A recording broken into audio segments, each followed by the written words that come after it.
आज भी अंधविश्वास में जकड़े पड़े, पढ़े लिखे लोग जकड़े पड़े हैं। अभी देखा एक एमबीए की हुई लड़की एक बाबा जी के चक्कर में आ गई। बाबा जी स्वप्न दिखा रहे थे कि मैं तुम्हारा बहुत अच्छा भविष्य बना दूंगा। तो बाबा जी क्या करना पड़ेगा, बोले अनुष्ठान करने के लिए तुमको मेरे पास में आना पड़ेगा, इतने दिन रुकिए तो तुमको बहुत अच्छी जॉब मिल सकती है। यानी कहां पढ़ी लिखी बेटी और कहां फंस रही है इन बाबाओं के चक्कर में। आखिर वो गई, ये मैं सारी प्रमाणिक बात आपके बीच में बोल रहा हूं।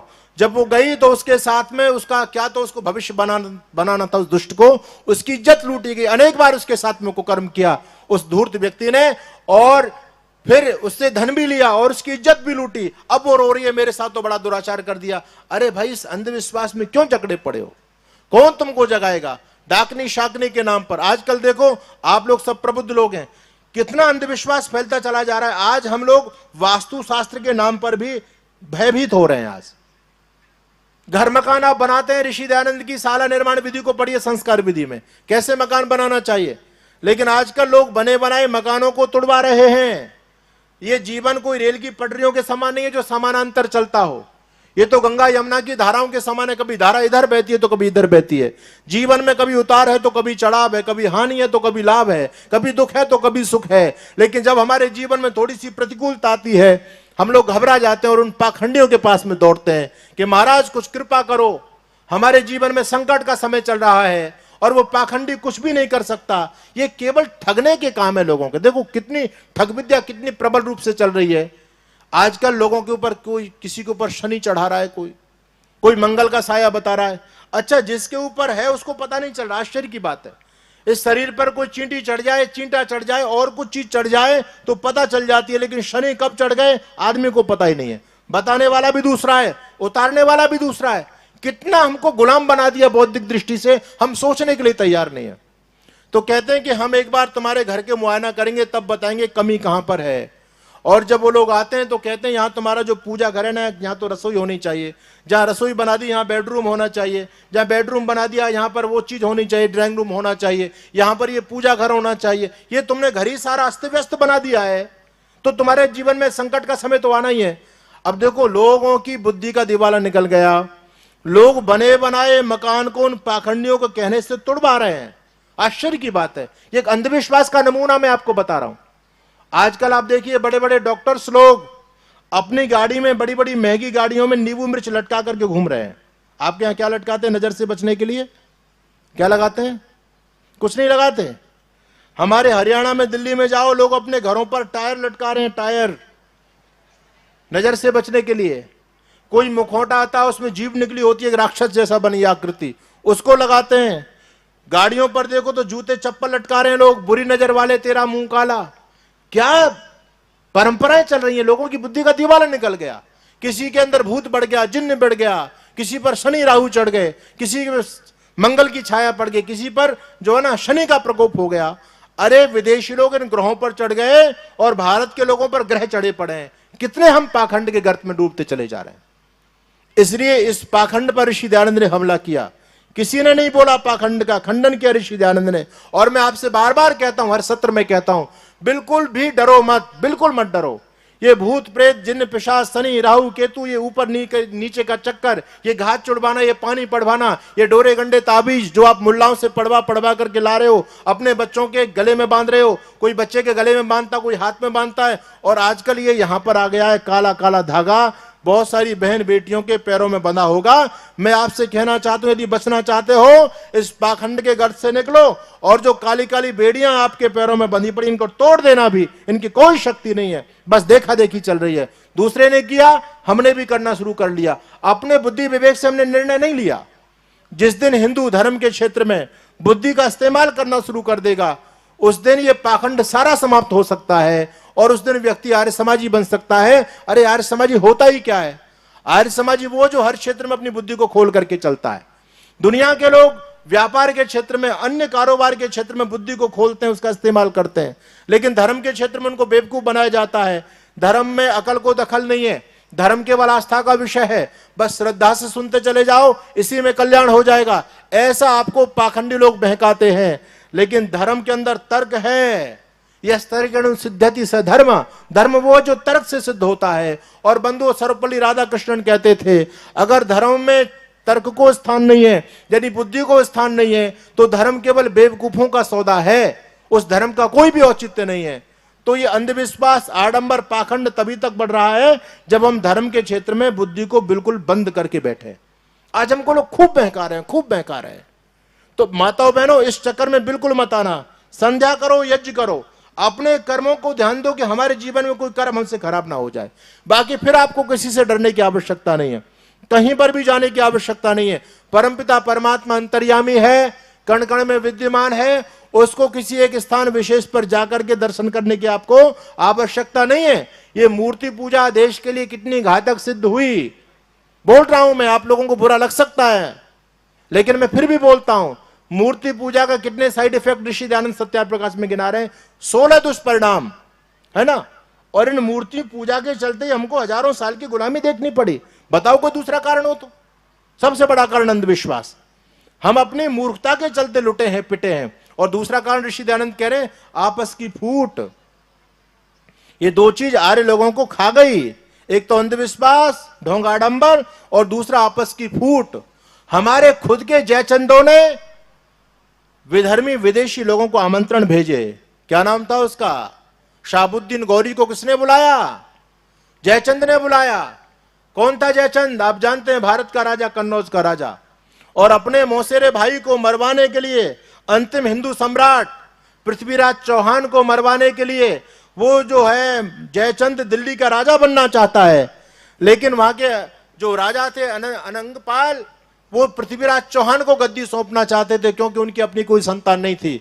वो ये चाहते थे कि बलवान तो जयचंद भी है, लेकिन पृथ्वीराज चौहान इससे ज्यादा बलवान है। अगर पृथ्वीराज के हाथ में राज्य की कमान रहेगी तो फिर मेरा देश सुरक्षित रहेगा, दिल्ली की गद्दी सुरक्षित रहेगी। लेकिन अंदर अंदर ये जयचंद चाहता है कि गद्दी मुझे मिलनी चाहिए, इसका बल नहीं है गद्दी को प्राप्त करने के लिए। अब इसने क्या काम किया, इस धूर्त व्यक्ति ने, जयचंद का मतलब आज तो जयचंद शब्द बड़ा निंदित अर्थ में प्रयोग किया जाता है। कोई अपने बच्चों का नाम जयचंद नहीं रखता। कोई यहां जयचंद तो नहीं बैठा? हाँ, जयचंद का मामला बड़ा गड़बड़ है, बोले ये तो जयचंद है भाई। जयचंद का मतलब गद्दार। उस जयचंद ने शाहबुद्दीन गौरी को पत्र लिखा और वो कहता है कि शाहबुद्दीन गौरी, मैं तुमको दिल्ली का सम्राट देखना चाहता हूं, दिल्ली की गद्दी पर आपको देखना चाहता हूं, और आप अपनी सेना लेकर के आइए, मैं आपका सहयोग करूंगा, पूरी तरह से सहयोग करूंगा। आखिर जब उसका पत्र शाहबुद्दीन गौरी को मिलता है, अंदर से प्रसन्न हो जाता है, अरे वाह, देखो ये हिंदू काफिरों को देखो कितने बेवकूफ हैं। इस हिंदू कौम के अंदर हमने एक बड़ी गद्दारी देखी, और भाई के ऊपर भाई की चलती हुई कटारी देखी। हम खुद मरे हैं, आपस की ईर्ष्या द्वेष के चलते मरे हैं। आज भी जयचंदों की कमी देश में नहीं है। आज तो बहुत सारी पार्टी खुद जयचंद बनी घूम रही है ना। विधर्मी लोगों की बड़ाई कर रही हैं और वो कह रही है कोई पाकिस्तान में जाकर के मिल रहा है ना। अगर ये लोग आ गए तो भैया हमारा खतरा है, तुम्हारा अस्तित्व भी खतरा है। यानी गद्दारों से सहयोग ले रहे हैं। आज भी जयचंद देश में कम नहीं है। तो शाहबुद्दीन गौरी को बुलाया, और शाहबुद्दीन गौरी को देखो, इन हिंदुओं की अति उदारता का दुष्परिणाम। पृथ्वीराज चौहान ने शाहबुद्दीन गौरी को कितनी बार हराया, बोलिए कितनी बार? 16 बार। कितनी बार हराया? 16 बार। आपने इतिहास पढ़ा या नहीं पढ़ा, सुना या नहीं सुना? एक मुल्ला जी मेरे से कहने लगे गलत बात है, इतनी बार उसने भारत पर आक्रमण नहीं किया, इतनी बार पृथ्वीराज चौहान ने उसको नहीं हराया। मैंने कि कितनी बार हराया? कहता 8 बार। तो मैंने कि तू 8 बार मान ले, 8 बार कौन सी कम है भाई? तो 16 बार लोग बता रहे हैं, 16 बार। यानी वो आता चला गया और पृथ्वीराज चौहान उसको हरा देते थे। लेकिन युद्ध नीति की विफलता देखिए, वो कहते थे पृथ्वीराज चौहान अब क्या किया जाए? वो कहता सम्राट मुझे छोड़ दो। पृथ्वीराज चौहान बार बार उसको छोड़ते चले गए, छोड़ते चले गए, छोड़ते चले गए, 16 बार छोड़ा। और आखिर नैति कब तक उसका साथ देती? 17वीं बार जब वो आया तो अब की बार उसका दाब बैठ गया और पृथ्वीराज चौहान को उसने बंधक बना लिया, बंधुओं। और एक बार पृथ्वीराज चौहान ने कहा था कि शाहबुद्दीन गौरी, मैंने तुझको 16 बार जीवन दान दिया, 16 बार छोड़ा है, तू मुझे एक बार छोड़ दे। वो कहता मैं काफिर नहीं हूं, मैं बेवकूफ नहीं हूं। दुश्मनों को कभी छोड़ा नहीं जाता, दुश्मनों को कभी हल्के में नहीं लिया जाता।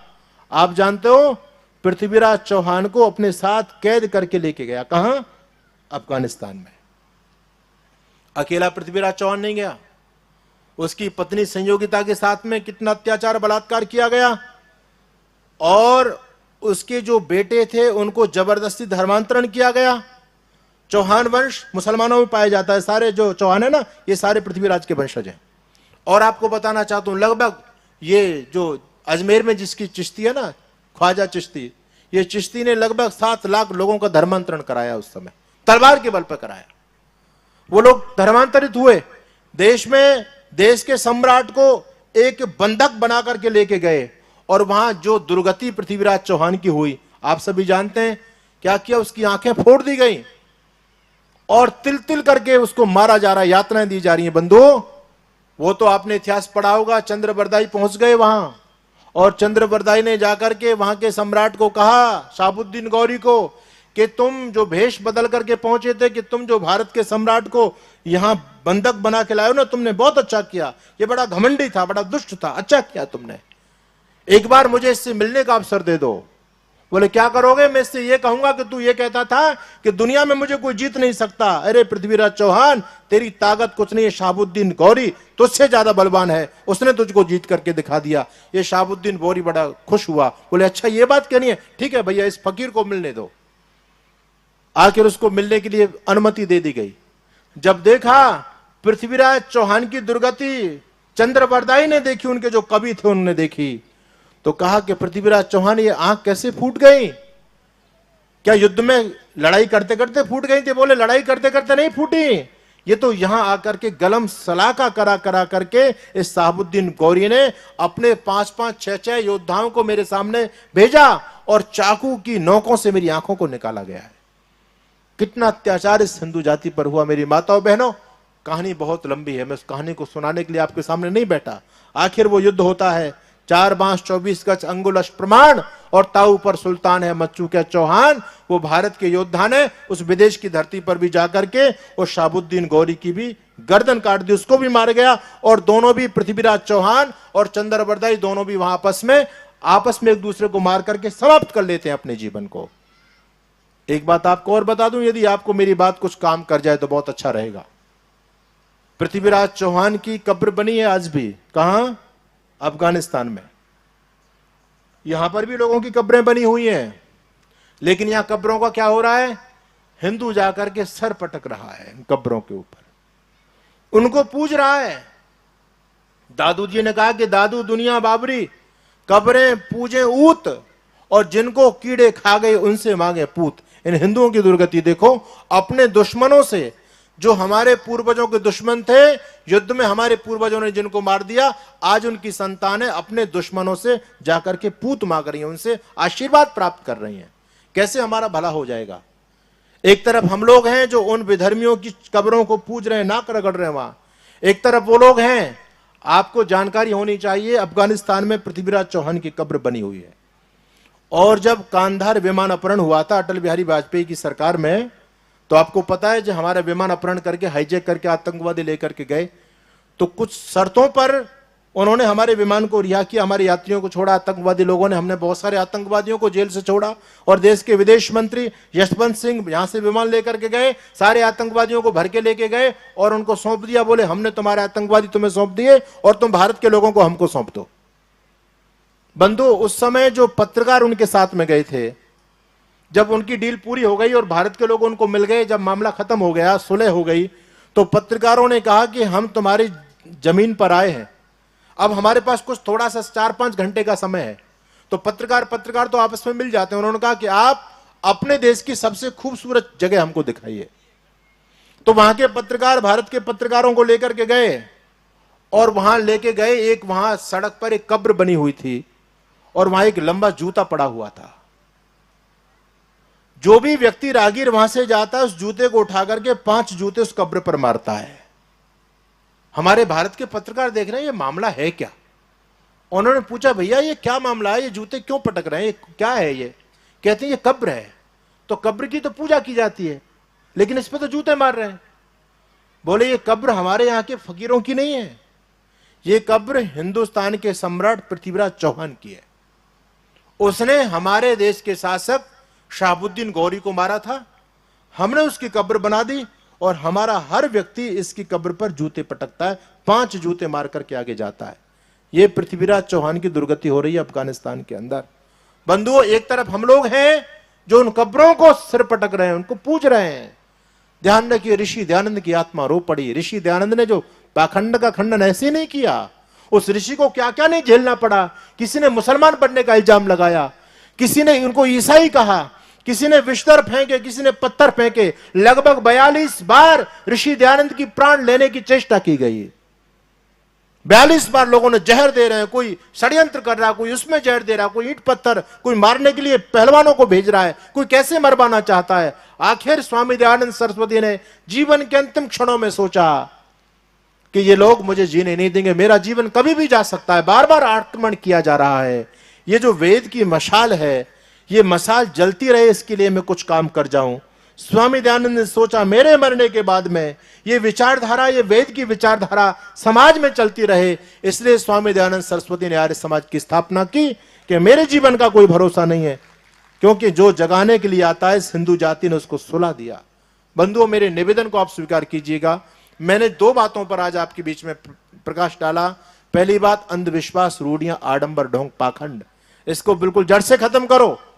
मूर्ति पूजा देश के लिए अभिशाप है। भारत की अवनति का जो सबसे बड़ा कारण हुआ वो मूर्ति पूजा सिद्ध हुआ है, ध्यान रखिएगा। आज क्या बुद्धि का दीवाला निकल गया। हमारे हिंदू समाज की बेटियां, पढ़ी लिखी बेटियां, किससे शादी कर रही हैं?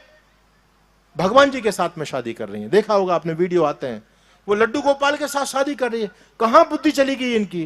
वो वृंदावन से बारात आ रही है जी, बोले मैं तो अब दुल्हन ठाकुर जी की जो है ना, बांके बिहारी वृंदावन लाल की दुल्हन बन करके जाऊंगी और सारा समय जीवन उनके चरणों में निकालूंगी।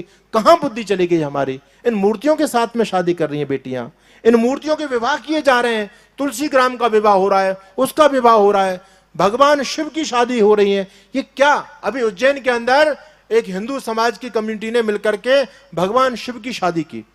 पत्रकार जब उनसे पूछ रहे थे, कहते हैं इसमें कई करोड़ रुपए का खर्चा है। पूरे उज्जैन नगरी को आमंत्रण दिया गया, सारी रस्में निभाई गई, हल्दी की, संगीत की, महिला गायन, संगीत आदि जो कुछ शादी में होता ना, सब कुछ किया गया। पत्रकारों ने पूछा तो जो आयोजक लोग थे वो बड़ा एहसान दिखा रहे थे। बोले देखो जी, हमने सोचा कि आज हम अपने बच्चों की शादी बड़े उसके साथ में करते हैं, गर्व के साथ में करते हैं, इतना पैसा खर्च करते हैं, ये करते हैं, वो करते हैं, तो ये तो हमारे भगवान जी हैं, तो हमको भगवान जी की शादी भी ऐसी करनी चाहिए, नहीं करनी चाहिए। तो हमने भी फिर भगवान जी की शादी उसी स्टैंडर्ड से करने की सोची है। कहां बुद्धि चली गई, अपना बड़प्पन समझ रहे हैं उसमें। ये अंधविश्वास, ये रूढ़ियां, ये पाखंड देश की अधोगति का कारण है। आपके घर में यदि प्रवेश कर रहा है तो मेरी माता बहनों उसको रोकिए, कट्टर आर्य बनिए, किसी से डरने की आवश्यकता नहीं है। ज्योतिष के नाम पर लोग ठग रहे हैं। महाराज हमारा भविष्य बताओ, क्या भविष्य है इसमें? ज्योतिष शास्त्र तो गणित विद्या है, वो सही है, लेकिन आज इन लकीरों के नाम से लोग खूब ठग रहे हैं लोगों को, और लोग पढ़े लिखे लोग उल्लू बन रहे हैं। समझने वाली बात है। तो ऋषि दयानंद का कितना बड़ा उपकार है हम लोगों के ऊपर कि स्वामी दयानंद सरस्वती ने हमारी बुद्धि पर लगे ताले को खोल दिया। अभी भगवान राम के मंदिर का लोकार्पण हुआ 22 जनवरी को, मुझे भी जाने का सौभाग्य उसमें मिला, मैं भी गया। लेकिन बंधुओं, उसमें देखो क्या स्थिति हो रही है हिंदू समाज की। अभी चंपत राय जी का बयान आया। चंपत राय जी कहते हैं कि राम लला को 18 घंटे तक जगाना ठीक नहीं है।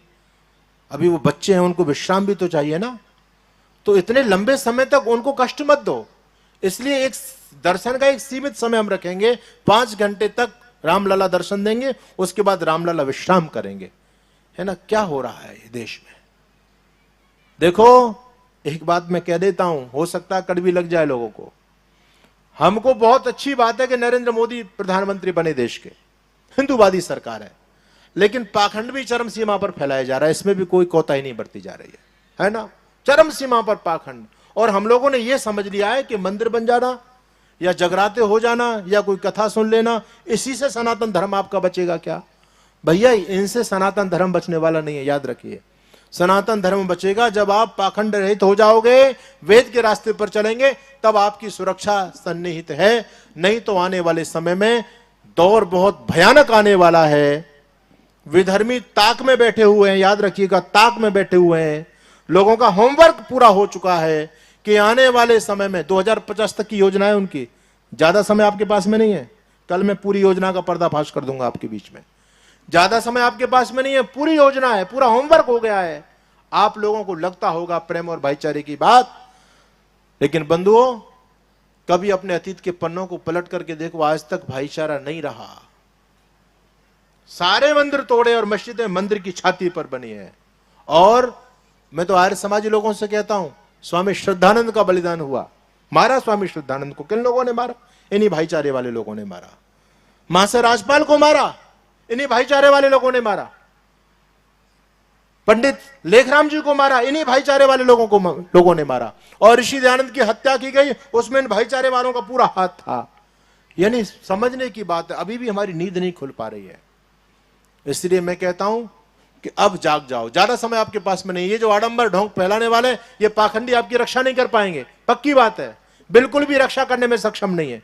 ये सारे के सारे धार्मिक माफिया हैं, ये धर्म के नाम पर अपनी दुकानें चला रहे हैं, इनको वो आपकी सुरक्षा से कोई भी लेना देना नहीं है। आज भी राष्ट्रीयता की विचारधारा परोसी जाती है तो वो किसी भी जनाब बागेश्वर धाम के मंच से मिलेगी, आपको केवल आर्य समाज के मंच से मिलेगी। चंद्रशेखर राजगुरु, रामप्रसाद बिस्मिल, चंद्रशेखर आजाद, वीरबंदा बैरागी, भाई परमानंद की यशो गाथा आपको सुनने को मिलेगी तो आर्य समाज के मंच से मिलेगी। बंधुओं, यह आर्य समाज का मंच है जो राष्ट्र प्रेम की धारा समाज में बह रहा है। आप इससे जुड़ करके चलिएगा, सत्यार्थ प्रकाश जरूर पढ़िएगा, अपने बच्चों को पढ़ाइए। इतना कहकर के वाणी को विराम। आप सभी का बहुत बहुत धन्यवाद।